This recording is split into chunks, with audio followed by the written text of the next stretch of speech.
we've got the covers on the top. Now normally and during high season, that nest will come up and be active and done in about 45 minutes. Right now it'll take 2 or 3 days because it's cold and slower. Yeah. So as the baby sea turtle develops, the last thing to develop on it and suck up is its little yolk. So each little sea turtle baby, just like you and I, has a belly button. Hey, Squirt. Aw, so cute.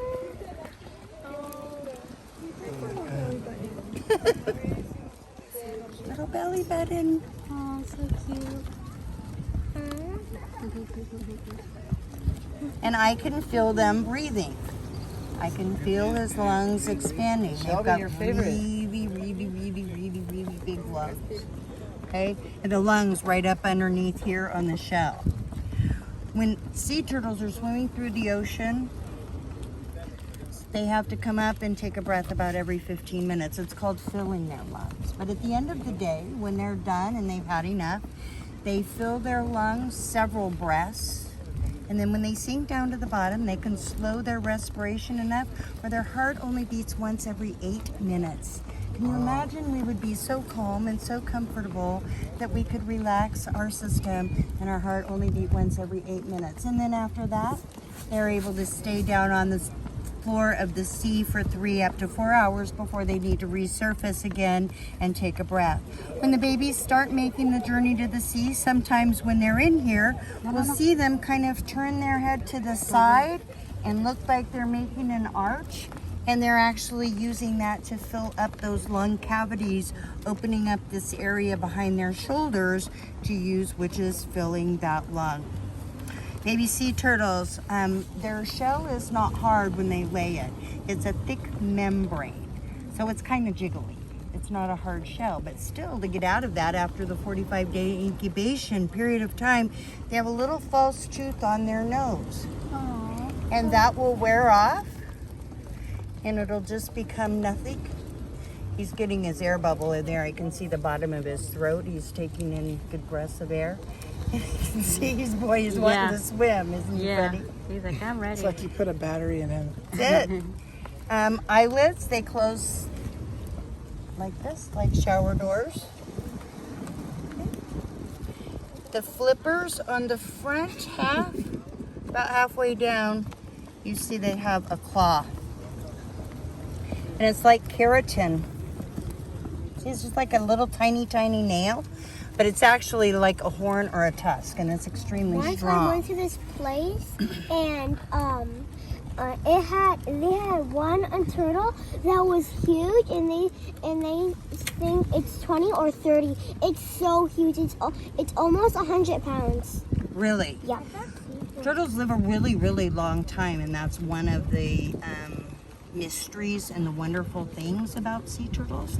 And they know now too that there were dinosaur sea turtles at one time that were bigger than our biggest known sea turtle currently is the leatherback, and he's about as maybe shell size and total sea turtle, about the size of a man, a human man. But they know that there were prehistoric ones that were much bigger at one time. So we'd like to say that sea turtles didn't need to jump on the ark when Noah made the ark, when another cataclysmic event happened on our planet, but this is the species we have now. 6 of 7 sea turtles, 7 species of sea turtles do mate and lay in Mexico and on the Mexican shores, some in the Gulf, some out here on the Pacific. My guess is that these are boy sea turtles. Oh, boy. A little bit of a size difference there. When you pet their shell, do they feel it? Yes, they do. Their spine is right into their shell. It's all a part of it. And then their ribs come out from there at each one of the points on their back. Their shell is hard because when they have to crawl up out of that sand, it's about a whole arm's length. So when they come up to the top, they're pretty well dry. Some of these guys are a little bit damper, and that's because we put seawater on them a little bit earlier today because they hatched. We don't want their shells to dry out and have any damage. These guys crawled up just here a little bit ago. They haven't had any water yet on them, and they'll be running to the sea here in just a little bit. Hi. Oh, babe. What's the full name of the location here, like on your shirt? Campamento Tortuguero Boca de Tomates in Jalisco, Mexico. It feels like their eyes are closed, but they're open. I know. Georgie, take a look, Bob. They say that they are translucent and that they can see a little bit as they're going through. And as you can see on the sea turtle, he doesn't have any external ears. A sea turtle has a single bone apparatus and then very thin skin. So it truly is about the vibe for the sea turtle. As you can see, when I turn this one away, he's trying to turn his head. That's the way he likes to go. You can see the difference in the flipper action and everything. It's just natural navigation. Look, he's ready to swim. He is ready to swim. Some sea turtles, when they walk to the sea, this species, they alternate when they walk to the sea.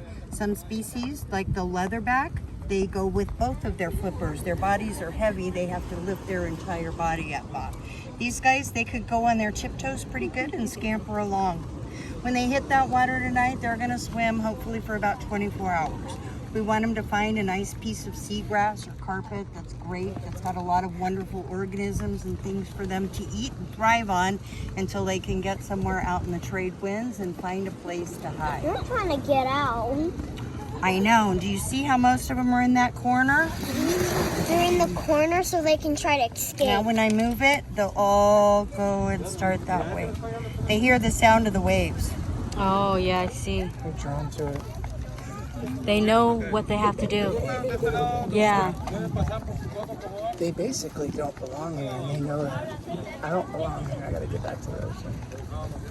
It's such a cool instinct. So to be here. tonight, the volunteers, after they go out and do their patrols, they'll also come back. Any of the babies, they'll do a fitness check. Those babies will go to the sea. This is the only release we do here in front of camp. Any other babies that hatch tonight are distributed along our area. We don't want to create a feeding ground out in the sea. Just because we don't see it doesn't mean it's not there. Yeah. We have to think beyond our flippin' selves. So we've talked a lot about different things. Everybody has certainly made one life change. Sadly, they now say there's about 2 billion face panties that are out in our sea. So I hope that I don't ever hear a biologist or an activist talk about all of that ever again, and safety and plastic bottles, because they've all advocated for face panties, and I think it's a complete disgrace. We pick up hundreds here along the beach. We have to ask people for their own safety to go ahead and do that, but we are leaving it up to the individual and the individual volunteers. We like keeping our distance a little bit more than the other because all trash is trash. So yeah, If they like say, put me back in the ocean. they're ready. So